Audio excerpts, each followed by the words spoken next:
Hey guys, happy Tuesday, Creator Mom. I want to read a passage from the book I'm reading by Genevieve Rackham. It's called Sexy Money.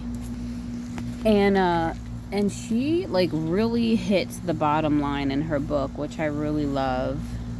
I don't know if there's scratches on my chest, probably. I was just holding the guinea pig. Their claws are really sharp. Okay.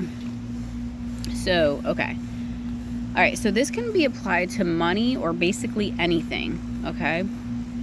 So she says here, when I was in my cycle of scarcity with money, I realized it actually did feel safer on a deeper level to me. It felt safer to have less money. And I resonate with that because I have noticed that within myself. It's like my subconscious is like, oh, I feel safe here. I feel safe. You know what I'm saying? Even though I know I want more, but there is a safety associated with being where I'm at. So anyways, and just a little background on her, she experienced a lot of scarcity in her life, which is why I feel like she really communicates these ideas effectively. So anyway, she says, and that's why it felt better on a deeper level to stay there in scarcity. I hate that word for some reason. It's scarcity or scarcity. Whatever. So I did until I didn't. Because when my survival-based part of my brain looked at the facts were that I was still alive and breathing and safe within this cycle of not having enough. Right? Like, hey, be grateful. You're still alive. You're still breathing. Excuse me. Even if that meant not thriving. To the unconscious, survival is a better bet than the risk of thriving. And I felt that deep in my soul. I was like, yes, that is what it is right there. We'd rather stay here because we know this is safe. Like, we know we're surviving here. We're not going to risk trying to do anything else, because God forbid, right? So then she says, now that you have context, let's take it a little deeper. Imagine someone who feels a subtle, unconscious fear of running out of money, right? I've definitely felt that. And when I imagine it in my mind, say like I'm imagining my upcoming expenses, I'm imagining that money not being replenished, which I'm realizing, I'm like, shit. I don't like imagining like that. Like, I want to believe that my money that I'm going to have to be spending in the near future is going to be replenished. You know what I'm saying? Anyways, so she says, that will feel easier to... So imagine someone who feels a subtle unconscious fear of running out of money. That will feel easier to navigate with less money. That way, there is less to lose. Oftentimes, we don't allow what we truly want because we have these ideas of what it will require of us that feel either unsafe, icky, or not in alignment with our values, or some of these or all of these. And it isn't until we shift these ideas that we can experience a deeper ease with money. The deeper ease is a byproduct of us no longer having a push-pull thing going on with what we want. So it flows easier. Maybe the idea of having a lot of money feels like a lot of responsibility, and that scares you and makes you feel trapped. With this idea, your only option is to push it away or suck it up and feel like poop in your experience of money. Most people will simply unconsciously choose to push it away because they don't want to experience the uncomfortable feelings that they have programmed themselves to believe that are associated with what they want. Those who simply choose to suck it up and push through with the internal resistance going on earn a lot less, and it feels a lot harder than it has to be. Maybe you fear that if you were to allow in so much money,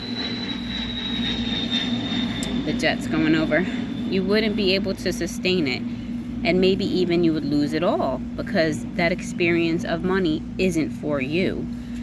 Maybe you fear that people would judge you or even hurt you if you had a lot of money, right? We get to take a look at these things and change them. But first we must realize it's going on underneath the surface. Like Tim Grimes talks about a lot, your auto-suggestions. Maybe the idea of it feels sexy, solid, and delicious, and that's what we want. But if the idea of being someone who operates at that level, spends at that level, that's equivalent in your mind, scares you and activates feelings of loss, then we have some work to do. But for some, it's one thing to have millions, but to be someone who's circulating millions can feel like a lot of potential loss or responsibility. This is what I mean by holding it on both ends. Does a desire feel good, safe, solid? And does being the person who operates at this level also feel good, safe, and solid? If not, we need to address what makes it feel unsafe and trust that you can handle it. The thing that makes you feel unsafe are the things that feel bad, creepy, or undesirable, or the what ifs. When we are willing to look at the things we're afraid of underneath the surface and realize that we can handle it, we then can alchemize it. From here, it's no longer active within us or a driving force of our life experiences. A few years ago, after I made $24,000 in 1 month, I activated a deeper fear. I didn't know anyone in my personal, real life who made this much money. It was the sexy, multiple six-figure level in business. But deep down, 6 figures felt safer, more under the radar, a level of income. And I knew some people that considered this somewhat normal and acceptable. I think she's saying that she was about to go above the 6-figure norm. I felt panic arise in my body. I leaned into it, and it stemmed back to a deeper fear of someone taking it from me, manipulating me, or physically hurting me to acquire it. And this is so interesting that she says that, because this thing about somebody taking it from you or losing it can apply to everything and not just money, because I've experienced this in my own life, and I was like, damn, she nailed it. You know what I'm saying? Because when I think of having good things or good situations in my life, not just money, but just everything going beautifully, and the vision that I have, coming to pass, or, even in my moment, in the present moment, if I'm experiencing something very, very good, it's almost like my nervous system can't handle that or something. It gets afraid that, something's going to come and take all this goodness away. It's going to be removed from you. You know what I mean? Don't get too excited, because it could be taken away from you. So yeah, the fear of something good that you're having or experiencing being taken away from you, that's a real fear or whatever, real thing. And I don't know why. I don't know why that is. So somewhere along the way we learned. And even with sharing good things, I'm very hypervigilant with who I share good or exciting things with, because I think in my experience, what the conclusion that I came to was, watch who you share things with. Don't share things with everyone, because people just take it and they ruin it. You know what I'm saying? Something you're excited about, somebody could take that and ruin it for you by saying, you can't do that, or that's ridiculous, whatever. Anyways, I'm going to keep reading. So she says, she leaned into it. This was based on real past experiences, feeling as though I had to give someone money who felt entitled to it, wanted it, or demanded it, who I knew had the capacity to hurt me because they had before. The next month, I made less money because unconsciously it felt safer. It wasn't until I cleared this fear out of my system that I was then able to not only sustain it, but long surpass that milestone. So she surpassed making $24,000 in 1 month because she cleared out this fear from her system. She dealt with it. So this next part I really love, because she talks about the conversation that herself has with herself.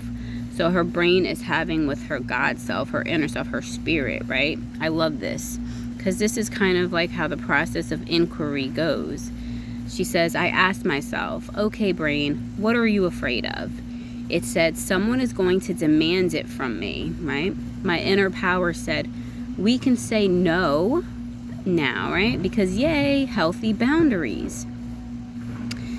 My brain, what if they take it anyway and they hurt me to take it? The inner power says, we can stop them, or we can just let it go and make more money. My brain said, What if they kill me for it? The inner power said, well, then we would be dead and it would be over, and what would there be to worry about then? There'd be nothing to worry about, you'd be dead. Some people may think that this is a little dark, but I personally found it funny and helpful. It is funny and it is helpful when you keep asking questions and keep following the rabbit trail. This is what I was talking about in my previous video about inquiring into the emotion. Oh, okay, well, why is that? What does that mean? And then what does that mean? She says, I felt a shift, a calm, a feeling of knowing it was pretty irrational, but if any of my fears happened, I had the capacity to handle it, or I just stopped feeling attached to those fears and released the charge around it. I could feel safe to allow myself to make and receive more money. By doing that, there was no longer a big charge I felt I had to resist, which is where the resistance of push and pull comes in. I'm definitely currently experiencing this charge and an experience that I'm having. And when she talks about releasing the charge, it's like, yes, you have to release the charge around the what ifs. Oh, what if this happened? What if that happened? There's a energetic, fearful charge around that, which like puts you, or I noticed was putting me in a state of like avoidance, right? It was raising the energy. It's almost like drawing the thing that I'm fearing to me, if you will. Like, oh my God, you know, it's just because I'm holding it energetically, you know, I'm holding the fear. I'm holding the charge around that fear. All right, so she says, and I allowed more in. Sometimes when you feel into the things under the surface, they will feel irrational or very justifiable. And either way, we get to release it. Because what I know about this work from doing it myself and mentoring many others is we are far more capable and powerful than we sometimes realize. And sometimes we don't know it until we check in with ourselves or experience what we are afraid of and rise to the challenge.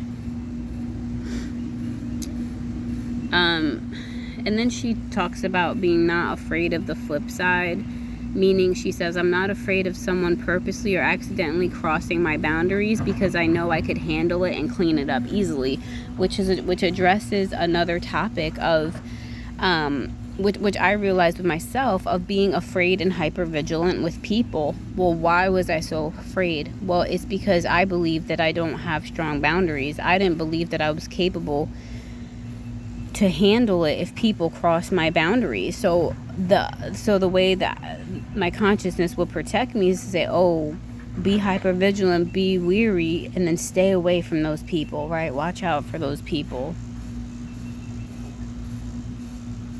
Which leads to a life of being more driven by fear. But if I felt strong in myself, if I felt like my core self was strong and I had strong boundaries, I wouldn't really be afraid of people, because I fucking would know that if there was a fucking situation that would arise, I would handle that shit because I'm strong. I know how to put down my boundaries. I know how to speak up for myself or protect myself, or I know how to say no, you know. And this is why I admire people sometimes who it seems like they're being rude, but really it's like they're putting up a boundary, you know what I'm saying? And I love that, because I think that I didn't see that in myself, or I felt like I didn't have that. And if you're raised by a narcissistic parent, well, even more so, because you're not allowed to really develop a whole independent self that's strong and confident around a narcissistic parent. They're the strong and confident ones. You fucking submit to them, you know. They criticize like who you are and your ideas and what you believe and stuff like that. So, you know, anyways. So I think just being aware that I needed to start to develop a stronger self, and that I don't have to be afraid of people on the outside, because I can say no. I can put boundaries down. I can do whatever the fuck I want to do. You know.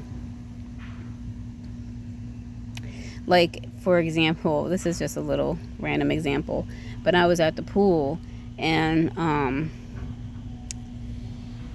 I don't know, the energy around this one guy was like interesting. He was sitting there talking to this other guy at the table whom he didn't know, but for some reason I just felt like his energy was too close to my energy, and I didn't like that, and I wanted to move. I wanted to go to the other side of the pool, excuse me, to get away from this guy, but also to get sun on the other side of my body, because I was sitting on one side for a while.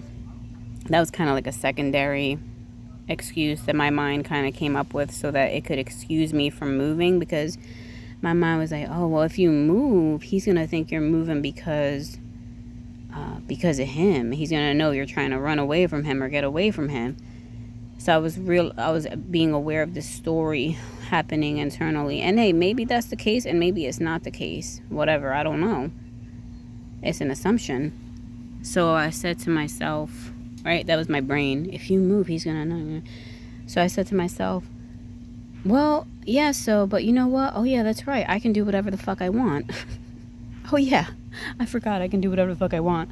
I can get up and move all my shit and move myself to the other side of the pool because I can.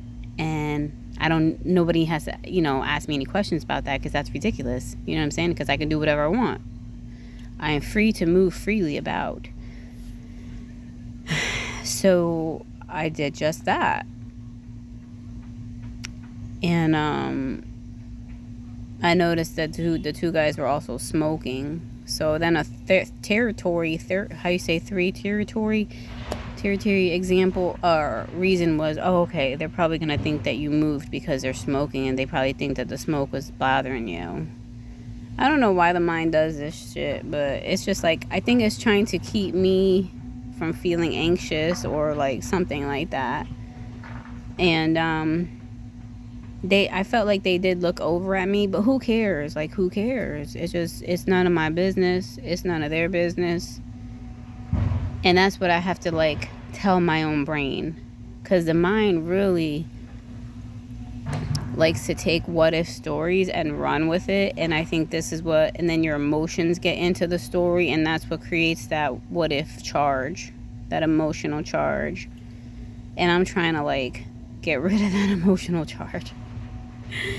So anyways, I just wanted to share that. Man, this video is getting long, but if you stayed all the way, thank you for watching, and I hope that you got something out of it. And get Genevieve Rackham's book if you want. Sexy Money, Genevieve Rackham.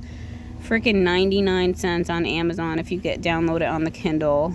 I'm really resonating with her right now. So if you resonate, like and subscribe if you want. Take care and have a wonderful day.